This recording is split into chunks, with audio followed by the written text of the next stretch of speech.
The original was actually done by a phenomenal woman named Miriam Makeba. During a time where women were not seen, were not heard, were not understood. They didn't have a chance, they didn't have a voice, but still it went on to become a global hit.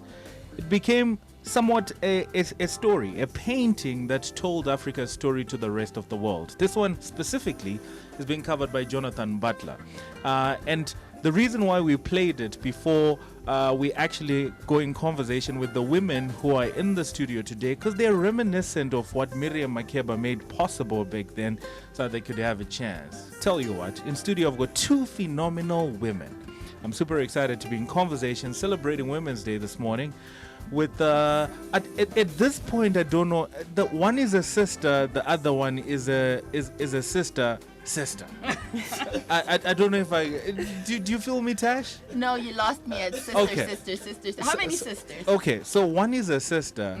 So one is from Zambia. That's a sister. Okay. Right? But one is ambassador to Zim, which makes her a sister. Sister. You see what I'm saying? I know you see what I'm saying. Ladies and gentlemen, help me welcome to Capitalk Breakfast this morning, the British ambassador to Zimbabwe, Melanie Robinson. Thank you. And of course, the World Bank country manager for Zimbabwe, Marjorie Mpundu. Come on. Look, ladies, first of all, we need a vibe check. A vibe check on this show is basically where we see where the vibe is, right? How's your morning going, Melanie? I'll start with you. How's the morning going? It's going amazing. I came straight here from my home, which meant I didn't get to drop off my girls at school. So a little bit sad, but very happy to be here. So you're a morning person because there's a school run involved in There's there. a school run. I've become a morning person in Zimbabwe. You know, in the UK, we get up at about 8 o'clock and you're in work by 9:30. I had to learn a different way here. So what time do you wake up here? I'm up at 6. I'm in work by 7:30. Shucks. Yeah. So how was the adjusting period, though? It took me a long time to realize you have to go to bed earlier. So for the first 6 months, I was just exhausted. Oh, were you fighting the funk? You're like, Yeah. I can still make it. And this was 2019, right? Yeah. It's 2019. Yeah. But Eugenie gets interesting because we then get straight into COVID. We're going to talk about that in a second. But Marjorie, how are you? I am not a morning person.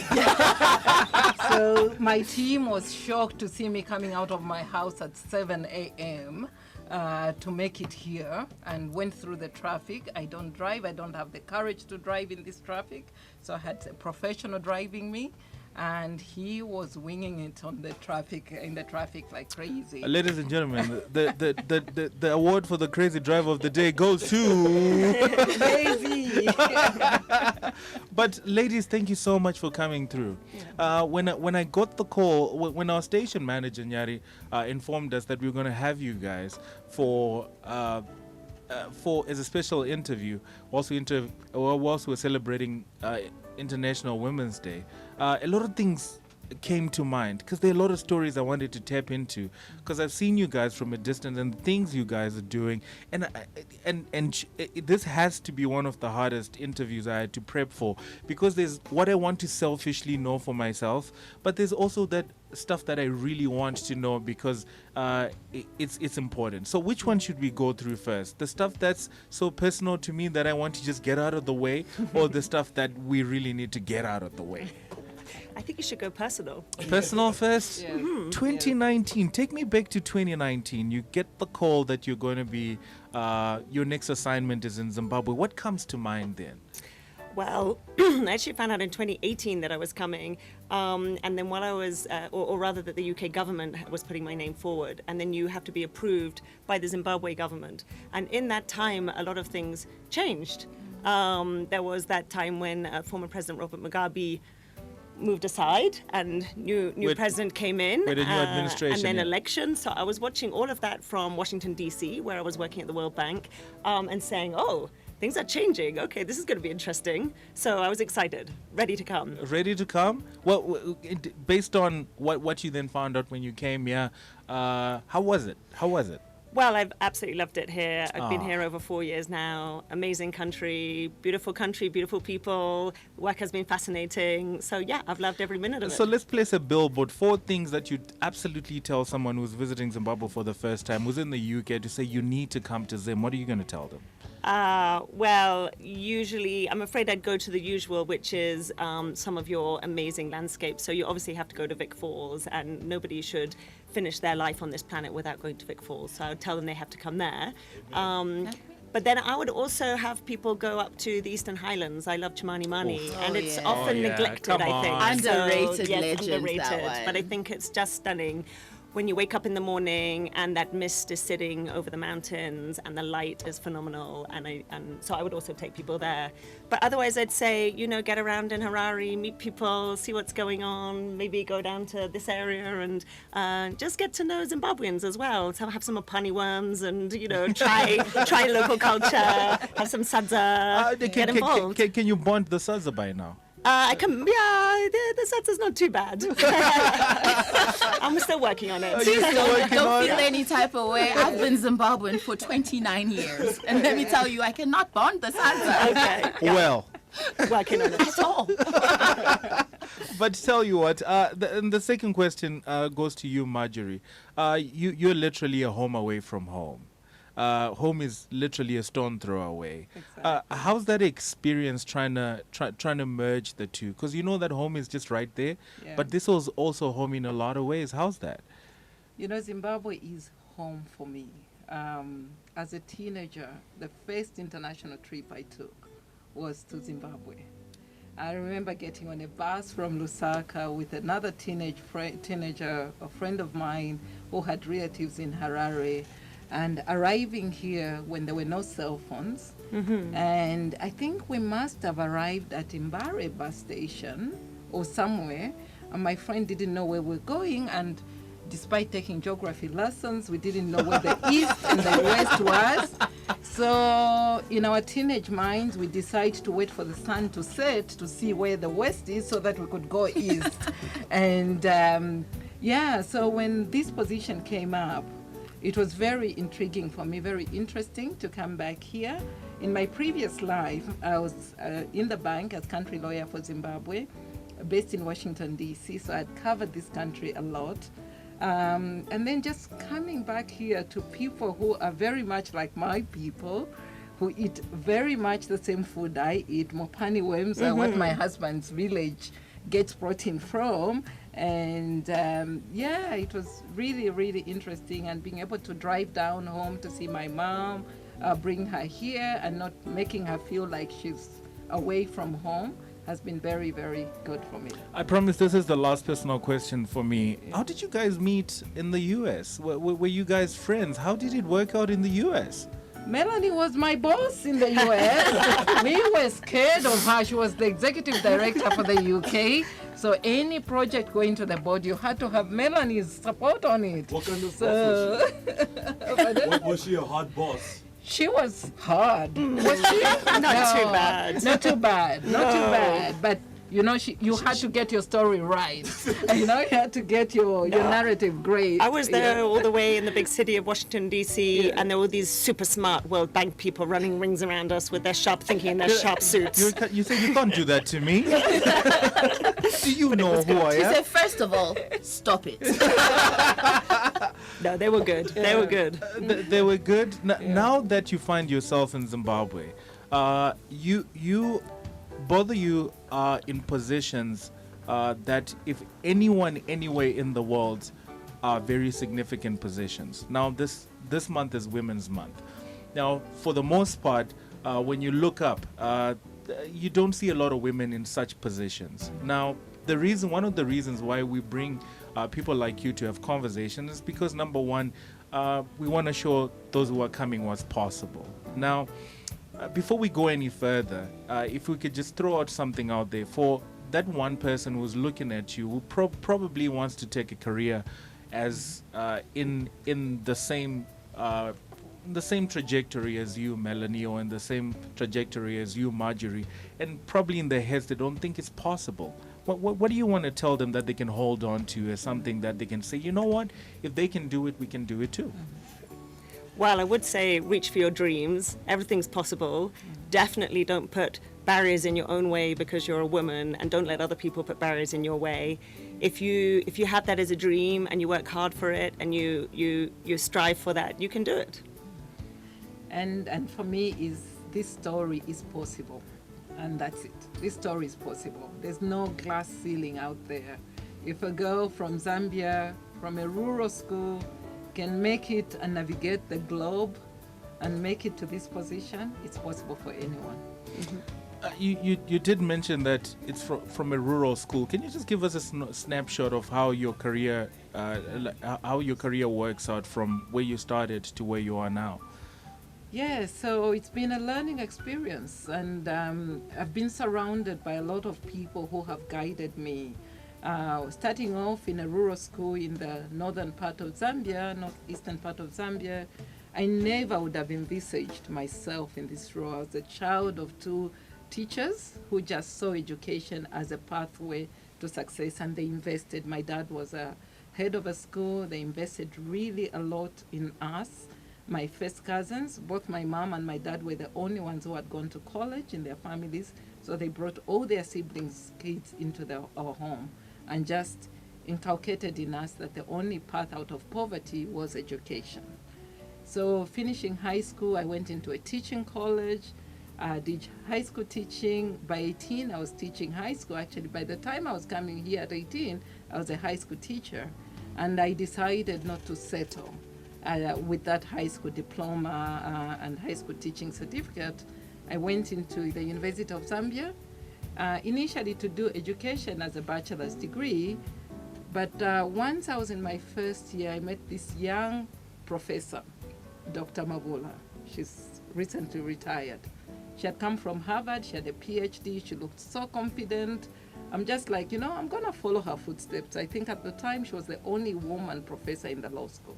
And I applied to get into the law school and navigated my path through law school, got into practicing law for 3 years, and then went to graduate school to Manchester and ultimately to Cornell. And once after I left University of Zambia, I got married. I was a mom. So I was tagging along a 3-year-old to Manchester, in the rainy, gray Manchester. First time away from home without help. It was almost depressing. How did you manage? So I was sponsored by the Chevening Scholarship. Oh, were you? I am a did not know that, Chevening Marjorie. Scholar. Wonderful. So I went crying to the British Council. I'm like, I'm going back. I can't do this. I have a 3-year-old. I'm having to carry her on my back to take her to daycare and be able to go to school at the same time. As my husband was studying in the U.S., he had moved on to the U.S. to do graduate school as well. And they were very good, actually. Very, very good. They said, can you bring your mom? I said, no way is my mom leaving my dad. And then they allowed me to bring my young brother, who then became my caregiver. That allowed me to finish my Master of Law in Business Studies. And then after that, I joined my husband in the U.S., ended up at Cornell. I took 2 years to be a stay-at-home mom while my husband studied. And I went to Cornell and did another master's with the idea of doing a PhD. That's when the bank hired me. And I remember when interviewing for the bank, a question came up, there's a gap in your career. 2 years you stayed home. Why did you stay home? And before I could answer, the chair of the panel said, we don't ask those questions in the U.S. Oh, wow. And that was it. That was it. And he became my advocate, and that's how I ended up in the bank. What about you, Melanie? What's been your path like? Well, I also went to a school in rural England, but I had inspiring parents, particularly my mum, who was a lawyer, and she was very rare as a female lawyer in those days. And she always taught me... What was so rare about her as a female lawyer, especially in rural England? There just weren't many, there weren't many. When she was growing up, she was a smart kid at school, and her dad said to her, what are you going to do? You're a smart kid, you need to do something with this. And he had a female lawyer, one of the very few in those days for sure. And he'd say, why don't you think about law? So she'd gone through law school, met my dad there. and she had been, a successful lawyer. So, albeit one who took off 14 years actually to look after the kids and then went back to work. So she always, gave me the idea that there weren't any boundaries. You can do what you want to do, and that you can fight for that. So she always encouraged me. Education was important as well. I got a place at Oxford. My parents were so proud. They were the first generation of university as well, and then here their daughter's gone to Oxford. So I studied hard, but I didn't know what I wanted to do at that stage. I was studying history. I was interested in it, but I didn't have a career idea.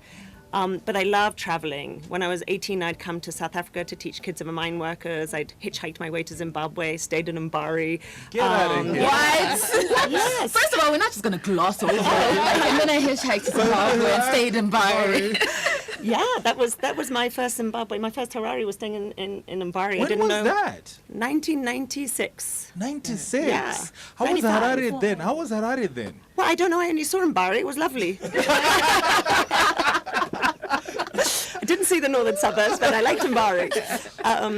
But anyway, I really enjoyed learning about other cultures, other societies, and I wanted to help as well, because I'd been in South Africa as an 18-year-old, and I'd seen, it was the first year after the end of apartheid, and I'd seen the change that was coming.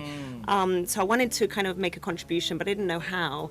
And I remember a couple of years later, I was volunteering then in Ghana, in rural Ghana, and I remember sitting on the steps as the sun goes down, and this guy saying to me, you can do this as a job. I said, what? You're kidding me? He's like, yeah, it's called international development. You can do it as a job where you work in developing countries and you help people and you help kids get educated and get access to water and economies grow and societies prosper. And I said, wow, that's pretty exciting. So I went to our careers place to try and find out about it. Oxford, it was all about law, banking, strategy consultancy. But I found, it's pre-internet, I'm afraid, or internet was there, but we didn't really use it. I found in a drawer this thing about the UK government, this new Department for International Development. And I said, I'm going to try that. So I tried out for it, got in, and then I said, no, let me go think about it, because I want to make sure it's right. It's not this weird neo-colonial thing. It's really kind of in line with my values. So I went to study for a couple of years international development, and then I joined the Department for International Development, and it's been a joy since then. Yeah, you did mention something about careers. One of the hardest things, especially for kids who are coming up now, is after high school, a lot of them don't know how to pick careers, careers that align with what they can do, with how they see themselves, and a lot of that.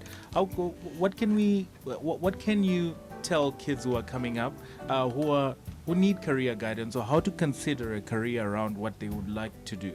I mean, I feel for me, the advice to me was do something that you love, that you're passionate about, because then you put your all into it and you're likely to succeed in it.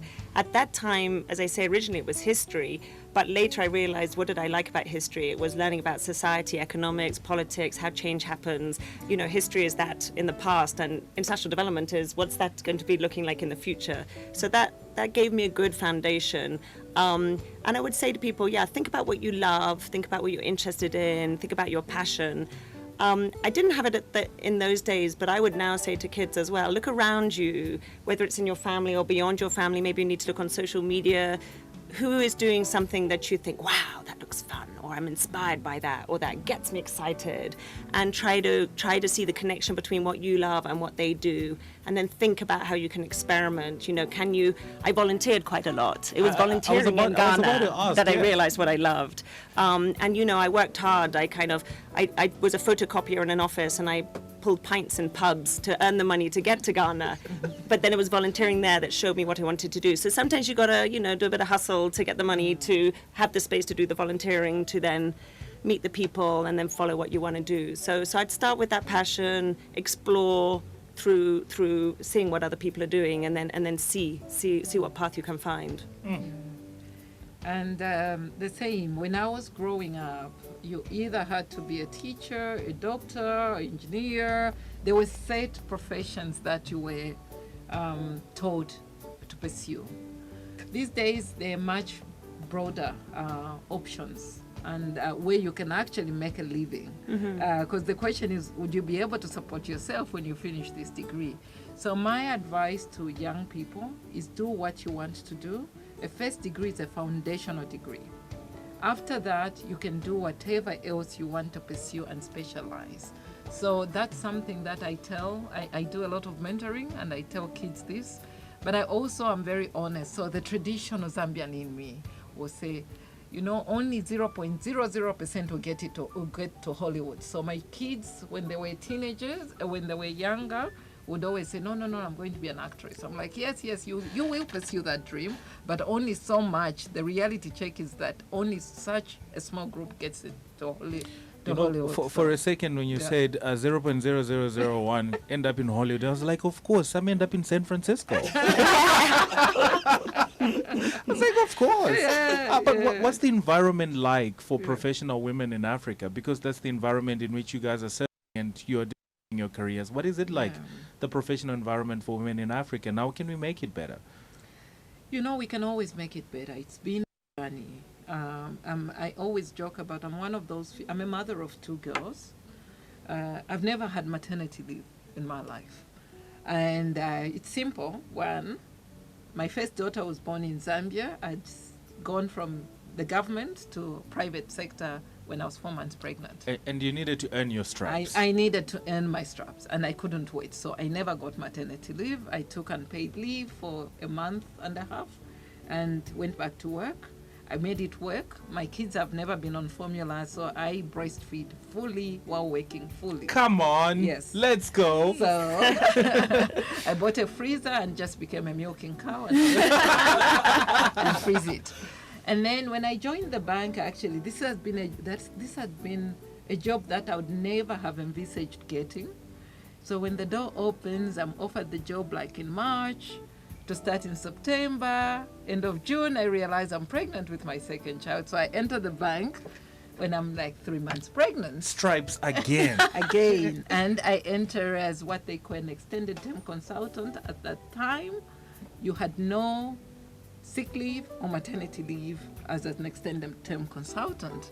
So I literally give birth, and 21 days later, I'm back in the office because I've taken my full 21 days leave that I was entitled to, and I go back. I'm still sick, I'm still emotional, I'm crying, but I make it work, you know. And just yesterday, the bank announced that maternity leave will be given to... Come on! This is a win, right? Yes, this is a win. So this is a win. 17 years later, this policy has been changed, and it's an acknowledgement and a recognition of the different challenges we face to make it in the professional sphere.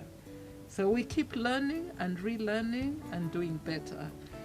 And Melanie, what's been your experience with the professional environment or professional careers for women in Africa? I want to start by saying, Marjorie, I'm also really proud when I turned up at the World Bank board that not just temporary consultants, but full-time staff members had very small maternity leave. Yeah. So I got together with a group of women at the board and a few men, and we campaigned to get 4 months maternity leave for staff. Forget the men. Well, we did that, but the other thing we campaigned for was more paternity leave for guys, because it's been the evidence, and the World Bank, they love evidence. The evidence is that if men are at home at the beginning and helping their wife with the baby, they have a more equal relationship. He's more involved later on, and actually having an involved husband or partner is actually one of the secrets to successful women as well, because you're sharing things at home rather than it all landing on the woman's doorstep. But no, my experience, I was lucky that the UK government is good about maternity leave. So I've got 2 daughters as well, and I had 2 good maternity leaves with them, which was a privilege and a delight to have. And I never felt that was going to slow me down or impact my career in any way, that I was taking what was right, which was my time with my children. But I also face things that I see every day here, and I think are changing in the UK, but you know, these things change slowly. I remember being a young professional, and I had been put onto this team to look at what the UK government's research policy should look like. How should we fund research that helps the developing world, new crop varieties, vaccines, fight against malaria? And I was put on it as a young woman because they thought, you know, she's sharp, she's bright, she's going to have good ideas. But the other 4 members of this team were all men of a certain age, white men over the age of, say, 60. And so I remember the first meeting we went into, and we're discussing what we're going to do for this project. And the tea came in, and then they all looked at me. And I realized, they're expecting me to pour the tea. How am I going to handle this? And I'm sort of 21 years old, and I'm a feminist. But I think, okay, I'll pour the tea. So I poured the tea, gave them each a cup of tea, and then I made sure that my points were so good and so sharp and so amazing. For a second, Melanie, I thought you were going to say, I poured the tea, but I left the sugar in the kitchen. I poured the tea and I poured it on them. I thought about it. I totally thought about it. But, I thought sometimes, the route to getting these things changed is make your point in a different way. So I just made sure that by the end of that meeting, they never asked me to pour the tea again or expected me to pour the tea again. They realized I was an equal and valuable member of that team. And if they wanted tea, help yourself. Anybody else got goosebumps? Are we seeing more participation from women? Because there was a time where even the women who are participating in some of these roles or in some of these industries was too small. The sample size was too small. Are we seeing more participation? Because we need more women to participate. Is that changing at least? I mean, I think, sorry, in my world, bit by bit, but I also, I remember that the only senior women in my organization, there were few, and actually they often didn't have children, and they hadn't, they'd made a choice to go the career route. And then that has changed in the time that I've been 23 years now in the British government. And I remember the first time I was at a senior civil service, so the top civil service conference. And the first time I had to wait in the ladies' toilet. And I came out and I said to the head, who was a guy, I said, congratulations, you've done it. I had to wait. And it is changing. And we now, it's almost 50-50 now in terms of women ambassadors in Africa. And all of our top ambassador spots around the world, including the ambassador to Russia, who is a lady who used to do my job here in Zimbabwe, they're all women. So that is a phenomenal change in that time. We love it. A lot to go, though, and a lot to go. And especially, I find, there are amazing women here in Zimbabwe, but I can see there could be even more in the top spots. There's a song by a famous philosopher. I'm not going to say her name, but maybe you can finish the song that she's saying. Who runs the world? Girls! I am subscribed to the Beyonce doctrine. She's one of the best feminists out there. But Marjorie, now I know for a fact that the World Bank is heavily involved, not in just the development of this great country, but it also in issues in regards to women and their development, especially in the social spaces and everything. What is the bank doing to support women and to also contribute to the whole gender equality issue in this great country? Yeah, so as Melanie said, we believe a lot in evidence-based kind of policies. And we do a lot on the analytical side to just understand what is going on, say, in this country, how can we do better. So some of the work that we're doing is going back to look at the human capital. So Zimbabwe is known for its human capital. We are high up there globally, almost at higher middle income status. And when you look at the entry level for children entering the school system, they're doing very well and a little bit higher than the boys, actually, at entry level. And then when you get to the teenage years, the numbers start dropping. So we're looking at that and saying, what can we do? And what we're finding is that most of those girls at 15 to 20 years start getting pregnant and becoming mothers very early on. So what can we do with those girls instead of letting them go to be just mothers? What can we do to prepare them for the job market? Because if we train them and equip them to be able to join the workforce, they will earn more to bring up their kids and contribute much more to the economy of Zimbabwe. So we're looking at that issue. We're also looking at how to keep girls in school. So we did a small project. We do a lot of pilots that, if successful, then other development partners can build on. So we went to Buhera and did a small wash project in water and sanitation. Another issue that happens why girls are missing school, they may be in school but missing a large part of it, is the periods. They can't afford sanitary pads to be able to go to school, so they stay at home until the period is done. So we did a small pilot there with about $1 million that was provided to us by one of the development partners, and studied this. What can we do better? And we're learning from that. We just completed it, and we'll put out our lessons learned from there. And then what we do in the few projects that we're doing is also looking at women. So Chipinge, Chimanimani, we had the Idai response project. And even though it was a response to the disaster, we brought in the gender aspect. So in all our projects, you find that the people who were leading, like construction sites, were young women engineers. Oh, man. We love that. We so love very that. proud of them. And then we also went to the go-go's. You know, why is a go-go, just because you're a go-go at 45, you can't work? So we introduced the creche at construction sites to let the young mothers go and work, but we put the grandmothers to be in charge of the creche. And that way they get a bit of money and they're able to run their homes. And in every work that we do, we bring in the gender aspect. We're currently working with the Women of Gender, Ministry of Gender, on a gender assessment and GBV assessment for Zimbabwe. This is work that the ministry had already started doing, and we're just complementing them to do that initial assessment. What is going on with women? What can we do better to make sure that women can contribute to the economy of Zimbabwe? And honestly, evidence tells us that right now, a male-headed household is earning more than a female-headed household. But it's because most of these female-headed households end up in the informal sector and doing just basic subsistence farming. Yeah. So what can we do to bring them up to a point where they are the ones leading these single women-headed households and helping them to prosper and incorporate themselves into the bigger economy of Zimbabwe? I love it. And Melanie, what are we doing with at the British Embassy to make sure, or to support women and contribute to the gender issues in this great country? Yeah, thanks. We're doing so much. I'm really proud that we have a development program here of over £100 million every year that's going to health, education, livelihoods, climate change, full range. And through that, we're supporting about 4.5 million people just in their kind of health and education and women's issues alone. And those are mostly women and girls.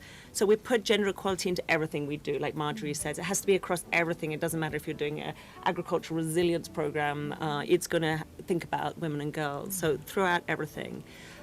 So 3 of the things I'm proudest of. First is making sure that every girl has access to 12 years of quality education. And we have a large education program here. We work with a charity called CamFed that helps girls stay through school. And it's not just scholarships. It's also, yes, if you get pregnant, how do you come back to school? It's support groups around those girls who've made it through and graduated, who are helping them stay in school. It's a wonderful program. I'm really proud of our work in health, working with all the health centres around the country on child and maternal health, so that you know when when you're pregnant, when you're a very young infant, you're going to make it, and that's a really important thing. And the third one I'm really proud of is a program we're doing, working with couples around how things go in the family. It's called Tuse. And, in the past we would do a project so that a woman had employment or income generating, and she would bring that into the household. Then sometimes you would see conflict coming about because now she's bringing in money and now the husband maybe wants to say, well, I'll take that, or she's got her own, and that now there's conflict. Well, this project actually works with the couple even before the income generating activity starts and says, what do you as a family have as your vision for this family? If you had more money, what would you do with it? How do you want to be as a family? Where are the sources of tension and conflict, and how do you want to resolve that? And the couple works that through. And then you start bringing more money into the family, and they've worked out what they're going to do with it, and they've started to build a relationship where they can talk about problems, they can talk about how they want to solve their issues. And it is amazing talking to people. My team was down in Chiredzi recently talking to a couple who just said, it used to be conflict, strife, unhappiness. I was unhappy in my marriage. 4 kids, but it's constantly tension. And this program actually genuinely changed the nature of that family. There's now harmony, they're bringing in more money, but they're also happier. They kind of have a vision for what they want as their family, and they're delivering that. So it's a program to say about how do we work together, and how do we build a happier family. I hope you're also teaching the men there that when you get more money, do not marry another wife. I tend to think one husband is enough, and you know. Yes, you were saying. So this is a program I'm super proud of. So these are the kind of things that we do here, really practical, really in the grassroots, at schools, in clinics, with families, helping people have a better life and helping women be empowered and have a stronger voice and stronger role in life in Zimbabwe. And what's on your heart to tell young girls and women who are out there that they could hold on to, that if they were to hold on to anything that we said throughout this whole conversation, that would be the one thing that you'd say, I really want you to hold on to this one thing? I would say you are strong, you have great abilities, go into your heart, work out what you want to do, and then go after it, strive for it, you can make it. And Marjorie? Only you can limit yourself. There is no glass ceiling. And no matter what your circumstances are, you can make it. Now, ladies, before we go, because it's International Women's Month, Tash always closes off whenever we have a guest because she's our resident. Yo, I don't even think I can wait, do it. just a second. But from the men on this side of the table, from Dennis and I, and we're also saying this representing all the men out there, and hopefully maybe you can answer this from a very deep place. How can we make you feel heard, seen, and understood as women? How can you make you feel heard, seen, and understood better as women? And how can we do that for you as men? Treat us with respect as equals, not people you're there to look after or make sure are heard. Just give us our space, give us our respect. We're your equals. You owe that to us. You're taking the bill next time we're going for coffee. Again, evidence shows that when you have women in leadership, organizations do very well. So just that recognition will help you look at women very differently. We are partners, we can lead, and we can make sure that there's change in society. You know, sorry. Like my heart is beating so fast, and like I actually got a little bit emotional. Yes, I'm the emotional one. It has nothing to do with anything. But I think what I heard from this conversation, right, is a lot of the time we have an either-or society. Like you're either a mom or you're going to be successful in business. And what I got from this conversation was like introducing the word "and" to the woman vocabulary. Like you can be both those things. You can be anything. It's like you can. Yes, I can be ambassador. Yes, I can be country manager. And like the "and" of it is such a powerful statement. Really, I want to say thank you guys so much for coming through. Like you have such inspirational stories, and I don't know how it feels to do the full circle because you had strong women, you had the lawyer from Harvard, you had the lawyer that your dad encountered, and now you are those women. And like I really appreciate you for coming through and sharing your space and sharing your stories, because I think you know better than anyone how impactful it is. Thank you. Thank you Very so well much said. for being the wind beneath our wings. We look at your story and we say not all heroes wear caps, but man, the capes look good on you. Yeah. Marjorie and Melanie, you are superstars. Continue to shine. And for every time that you feel like it's not worth it, it is. When you feel like you're not being seen, we see you. When you don't feel heard, keep speaking because your voice strengthens that. And when you feel like you're not being understood, well, your being understood makes us understood as well. So fight for us to get understood. We appreciate you. For everything we can't say, we'll get it right next time. This is why you need to pass by again and again and again. Right. From the team over here, I think we did well today. I think we did all right. I think we did all right. Tomorrow's another day to do better. I know. And please kiss the kids and yeah, the others you always kiss. Have a good one, okay? Thank you so much for passing by. We appreciate you.